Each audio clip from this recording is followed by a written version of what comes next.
China's backlash against South Korea's defense upgrade peaked this month with unofficial sanctions placed on Korean products and companies and public protests and boycotts. The hardest hit are the Koreans living and doing business in China. Kwon Jang-ho files us this report from Beijing.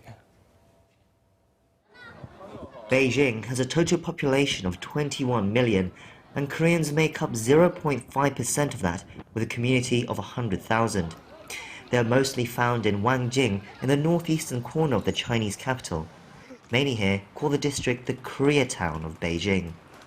The streets are lined with Korean restaurants and stores, serving Korean and Chinese alike, but business has slowed significantly in recent weeks.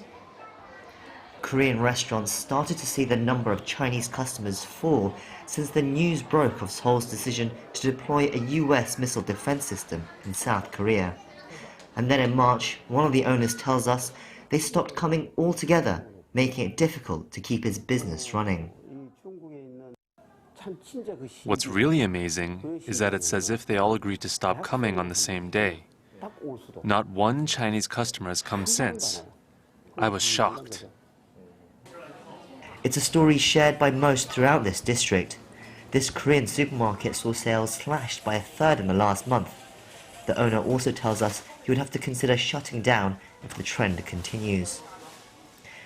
Anti-Korean sentiment in the Chinese capital peaked at the beginning of the month when the Korean conglomerate Lotte agreed to a land swap deal with the government in South Korea, allowing THAAD to be deployed to one of its golf courses southeast of Seoul.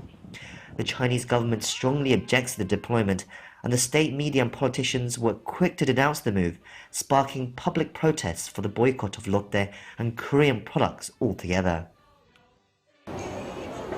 This was the biggest Lotte store in Beijing. Written here is a notice saying it's been temporarily shut down for failing safety regulations. It's one of around 90 stores around the country that have suffered similar fates, leaving only a handful open. Those that do remain open are also suffering heavy losses. Deserted aisles, bored staff and empty shelves. This store we visited felt like an abandoned town. The local Korean community have tried to rally and put on a brave face as they deal with an unprecedented situation.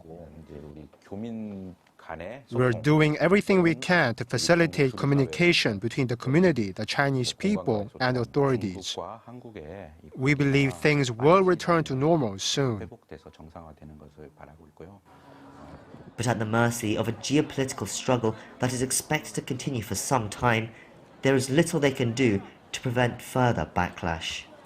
Kwon Jang-ho, Arirang News, Beijing.